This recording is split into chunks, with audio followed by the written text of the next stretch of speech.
Good morning, friends. For last 2 days, we have been studying lesson number 6 from the storybook, supplementary book, Footprints Without Feet. The lesson's name is The Making of Scientist, right? So, in this lesson, we are learning that how Richard Albright became scientist and what are the things necessary to become scientist. So, yesterday we had reached here that as he was developing right from the beginning, right from his childhood, he was learning, observing, and doing experiments on insects, butterflies, isn't it? And he was also participating in county science fair, and his mother also supported him, and he also participated in international science fairs. Up to this we had reached, he was getting prizes, awards in county science fair as well as international science fair. Up to this we had reached. Next I'm going to explain, dear students, for his 8th grade project, Albright tried to find the cause of a viral disease that kills nearly all monarch caterpillars every few years. Albright thought that the disease might be carried by a beetle. When he was in 8th grade, जब वो 8 class में थे, high school में learning कर रहे थे, और जो उन्होंने प्रोजेक्ट बनाया, तो यहाँ रिचर्ड एब्राइट ने ऐसा ढूंढने का कोशिश किया कि ये जो वायरल डिजीज़ेस होते हैं, जैसे कोरोना कोविड-19 एक वायरल डिजीज़ है, सिमिलरली उन्होंने ये मोनार्च कैटरपिलर जो कुछ ही सालों में ये मरते हैं, एवरी फ्यू ईयर्स, यानी कि हर एक कुछ सालों के बाद ये मोनार्च कैटरपिलर्स का एक खात्मा हो रहा है। मतलब मोनार्च कैटरपिलर्स जो स्पेसीज हैं, ये दिन ब दिन ख़त्म हो जा रही है कुछ सालों के अंदर। तो फिर इसका मरने का और इसको मारने का जो वायरल डिजीज़ है, ये क्यों पैदा हो रहा है, इसका उन्होंने जिक्र किया, इसका स्टडी किया। Ebright thought the disease might be carried by a beetle, और बीटल एक जो कीड़ा रहता है, ये मोनार्च कैटरपिलर्स को मारने वाला जो वायरस है वो उसको कैरी करता है। He tried raising caterpillars in the presence of beetles, इसलिए उन्होंने बीटल्स के साथ में ये कीटार अपने कैटरपिलर्स को रखा। ये एग में से, मोनार्च बटरफ्लाई के अंडे में से, एग में से जो पहली अवस्था में कैटरपिलर्स रहते हैं, उन कैटरपिलर्स को उन्होंने बीटल्स के साथ में रखा और उसका स्टडी किया कि ये वायरल डिजीज़ के कारण मरते हैं क्या। और I didn't get any real results, he said, तो वो बोलते हैं कि मुझे ऐसे कोई उसके परिणाम सामने नहीं आए, but I went ahead and sure that I had tried the experiment, लेकिन मैं आगे पढ़ाई में बढ़ते रहा, इसका स्टडी करते रहा। और नेक्स्ट वो ऐसे मैं इसका एक्सपेरिमेंट दिखाते गया, और जैसे मैंने उसका एक्सपेरिमेंट ट्राई किया, तो फिर एक नया नया न्यू एक्सपेरिमेंट करने के लिए मुझे मेरे जैसे एक नवसिखा एमेच्योर साइंटिस्ट, एक नया लड़का कोई तो भी प्रयास करके खोजने का कोशिश कर रहा है, इसके लिए एक डेब्यू अवार्ड जो रहता है, एक शुरुआत का नया नया एंट्री का उस क्षेत्र में, और उसमें अच्छा योगदान दिया है तो उसका एक मुझे अवार्ड मिला, मैं उसमें कामयाब हुआ, ऐसे वो बोलते हैं। विन का पास्ट टेंस ओन, यानी जीता। The next year his science fair project was testing the theory that viceroy butterflies copy monarch. Viceroy जो बटरफ्लाई है, तो ये वाइसराय बटरफ्लाई मोनार्च बटरफ्लाई जैसे दिखते हैं। कॉपी यानी सेम दिखना, ऐसा उन्होंने स्टडी किया। The theory was that वाइसरायज look like monarchs। Viceroy butterfly ये मोनार्च बटरफ्लाई जैसे दिखते हैं, बिकॉज क्योंकि, और दूसरी बात ये है, monarch don't taste good to birds. और जो कोई बर्ड्स ये मोनार्च को खाते हैं, तो ये बर्ड्स को मोनार्च बटरफ्लाई खाने में अच्छा टेस्ट नहीं लगते हैं। Viceroy on the other hand यानी दूसरे बाजू में, इसका उल्टा। ऑन द अदर हैंड का मतलब है, ऑन द अदर हैंड का मतलब है इसके उल्टा या तो इसके विपरीत। तो ये एक बाजू है कि मोनार्च बटरफ्लाई को बर्ड्स नहीं खाते हैं, इसके उल्टा मतलब ऑन द अदर हैंड ऐसे इंग्लिश में, कि viceroy do taste good to birds, तो बर्ड्स को खाने के लिए बहुत अच्छे लगते हैं। So the more they look like monarch, इसलिए वो मोनार्च जैसे दिखते हैं। मतलब मोनार्च जैसे दिखते हैं, लेकिन होता क्या है, ये जो ये जो बटरफ्लाई है, ये मोनार्च जैसे दिखते हैं। So the more they look like monarch, यानी कि वाइसराय बटरफ्लाई मोनार्च जैसे दिखते हैं, लेकिन the less likely they are to become a bird's dinner, लेकिन वो बर्ड्स का खाना नहीं बनते। क्यों? क्योंकि मोनार्च बटरफ्लाई बर्ड्स को अच्छे नहीं लगते हैं, और वाइसराय बटरफ्लाई और मोनार्च बटरफ्लाई सेम दिखते हैं।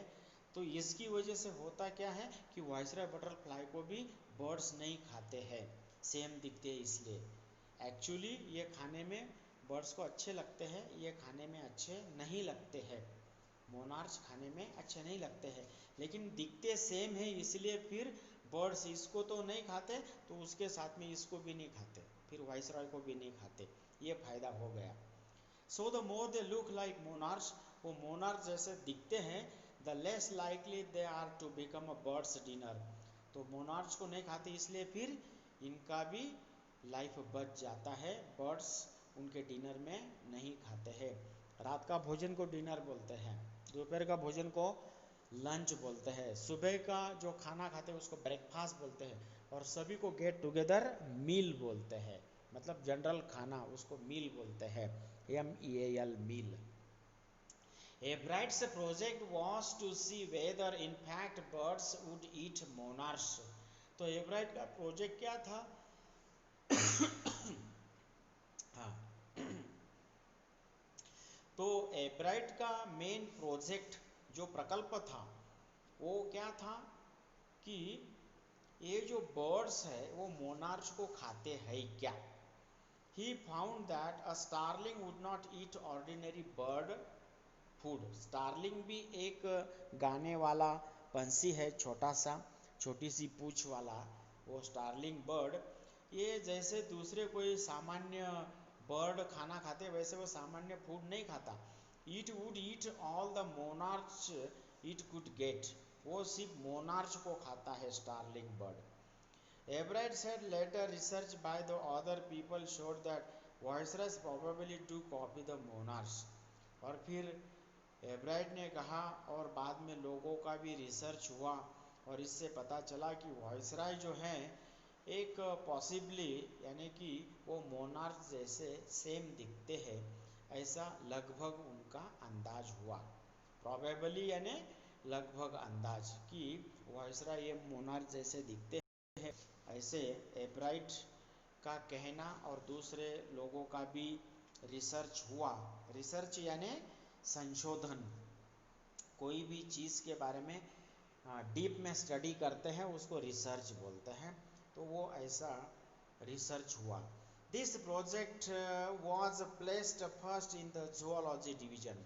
जूलॉजी का मतलब है अपना प्राणी शास्त्र, वो बायोलॉजी की एक ब्रांच है, और दूसरी वनस्पति शास्त्र जिसको बॉटनी बोलते हैं ये। तो जूलॉजी डिवीजन में, डिवीजन यानी विभाग, तो प्राणी शास्त्र विभाग में वो पहला नंबर का प्रोजेक्ट रहा, and third overall in the county science fair. और जो स्टेट लेवल का काउंटी साइंस फेयर होता है नेशनल लेवल का, उसमें वो थर्ड नंबर पे आया। तो हाउ द मोनार्च बटरफ्लाई, यानी कि टॉप पे, और different from the viceroy butterfly bottom, ये नीचे का वाइसराय और ऊपर का मोनार्च। इधर भी मोनार्च दिखाया है, और नीचे का जो है ये कौन सा है, ये वाइसराय बटरफ्लाई, वाइसराय ऐसा। In he second year in high school, और बड़े मतलब छोटी क्लास के बाद, पहली से लेकर 7वीं 8वीं तक प्राइमरी क्लासेस, अब तक ये 8वीं क्लास तक पढ़ाई हुआ। फिर बाद में ये जो पुराना एजुकेशन सिस्टम था, तो फिर वो हाई स्कूल जो था उनका 9 10, तो 10 का ईयर होगा, 10th क्लास का सेकंड ईयर। तो Richard Ebright began the research that led to his discovery of an unknown insect hormone. जो कीड़े मकोड़े के जो हार्मोन्स रहते हैं बॉडी के अंदर, उसके बारे में उन्होंने डिस्कवरी किया, रिसर्च किया, वो चालू किया काम उन्होंने संशोधन का। Indirectly it also led to his new theory on the life of cells. और इसकी वजह से उनका जो एक नया थ्योरी है, ये सेल्स का जीवन कैसे होता है, इसके बारे में पढ़ाई करने के लिए वो आगे बढ़े। The question he tried to answer was simple: what is the purpose of the 12 tiny gold spots on monarch pupa? तो एग में से कैटरपिलर, कैटरपिलर में से प्यूपा, और afterwards from pupa then there is adult monarch, right? Then what is the purpose of the 12 tiny gold spots on monarch pupa? तो monarch pupa जो है, monarch butterfly के बेबी, इसके ऊपर ये छोटे छोटे गोल्ड स्पॉट्स, 12 नंबर में वो गोल्ड स्पॉट्स दिखे, तो इसका पर्पस क्या है? Everyone assumed the spots where just ornamental. तो सभी लोग बोलते हैं कुछ नहीं, वो डेकोरेटिव, कुदरती गॉड ने उसके बॉडी पे ऐसे एक डिज़ाइन किया है। ऑर्नामेंटल यानी डेकोरेटिव। एब्राइट सेड, ऐसे एब्राइट ने कहा कि सभी लोगों का कहना है कि बाकी समाज में के सभी या दूसरे जनरल कोई पढ़ाई करने वाले हैं, उन्होंने कहा कि वो ऑर्नामेंटल स्पॉट्स है, but doctor Urquhart didn't believe it. लेकिन Toronto University in Canada, that mister doctor Urquhart didn't believe that these 12 spots on monarch pupa are not just ornamental or decorative spots on that particular butterfly। तो वो butterfly के body के ऊपर जो 12 gold spots हैं, वो सिर्फ वो गोल्ड स्पॉट नहीं है, बल्कि वो एक कुछ तो भी एक बायोलॉजिकल रीज़न है, ऐसा उर्कहार्ट और एब्राइट इनका एक चर्चा हुआ, डिस्कशन हुआ। टू फाइंड द आंसर, फिर आंसर ढूंढने के लिए एब्राइट and another excellent science student first had to build a device that showed that the spots were producing a hormone necessary for the butterfly's full development।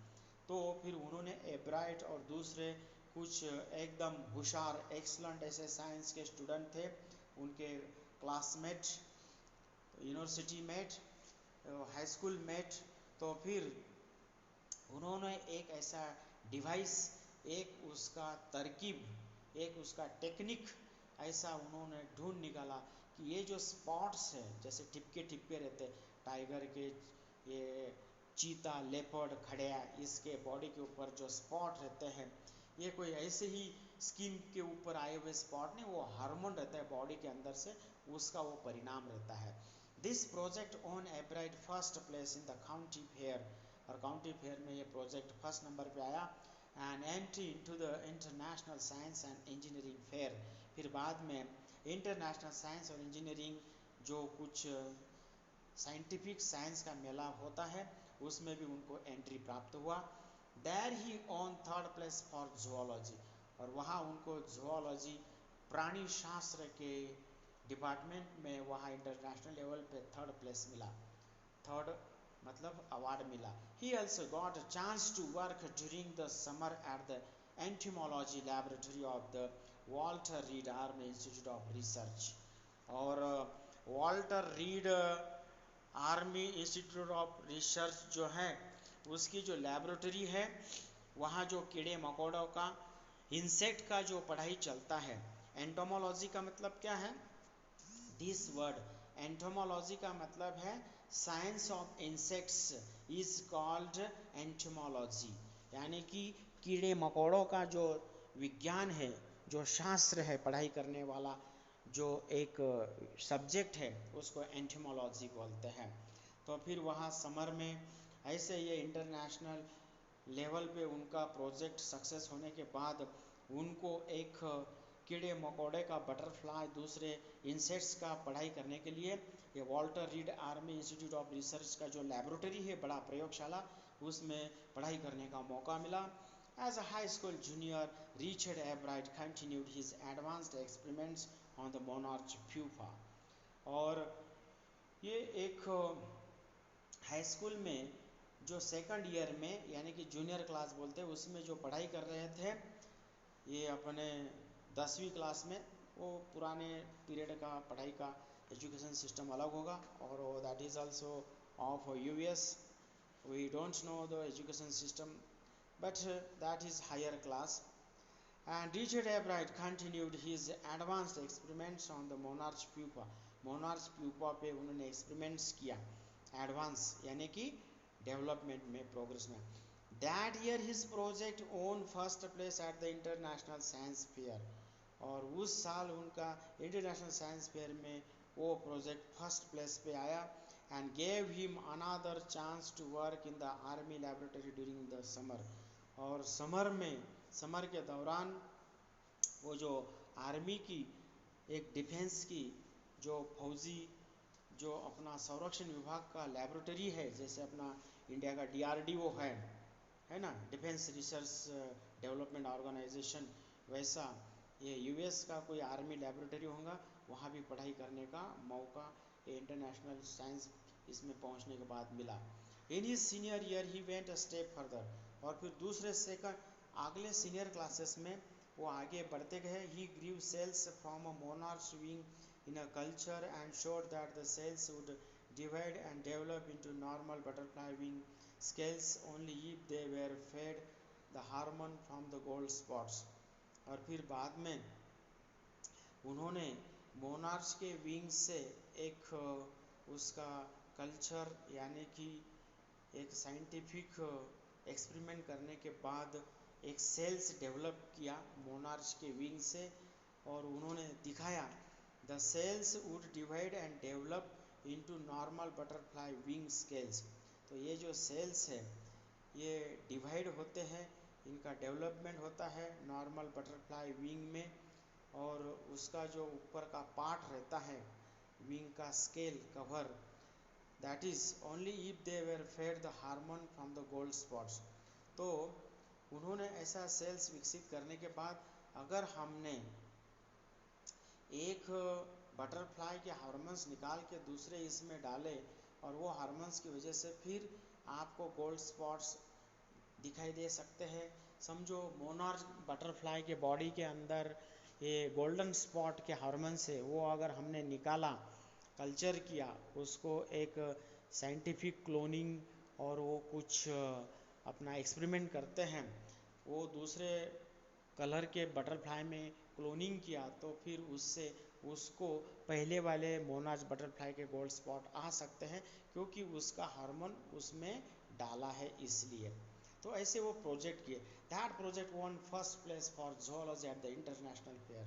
तो ये ऐसा बड़ा अच्छा बढ़िया एक एनिमल का हार्मोन्स का उपयोग दूसरे एनिमल में करने के बाद क्या उसके परिणाम होते हैं, ये दिखाने के बाद सेल्स डेवलप किया, और उसकी वजह से ये प्राणी शास्त्र इंटरनेशनल फेयर में उनको पहला प्राइज़ मिला।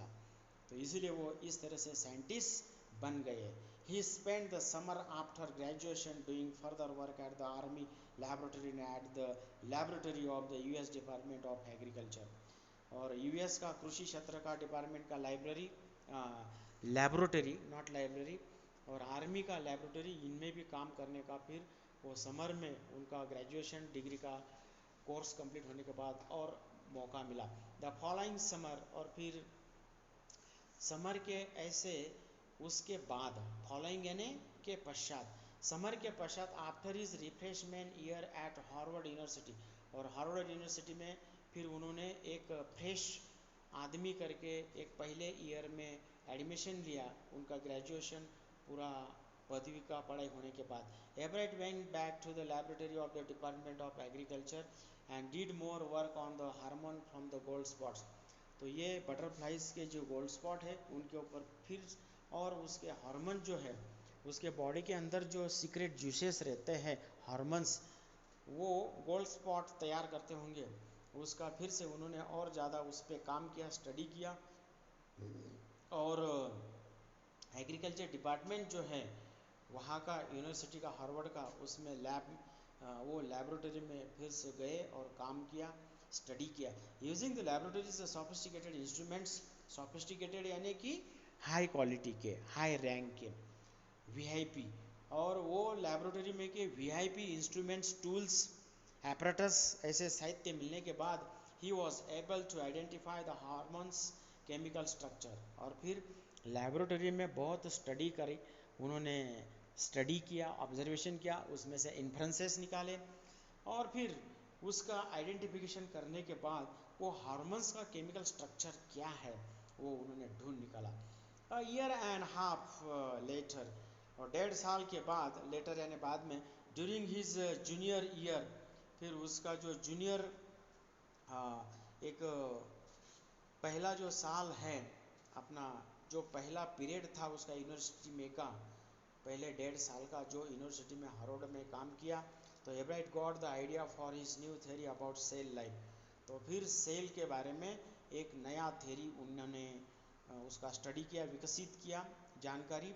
It came while he was looking at X-ray photos of the chemical structure of hormone, और हार्मोन का जो केमिकल स्ट्रक्चर है उसके वो फोटो एक्सरे में उन्होंने देखा, पढ़ाई किया।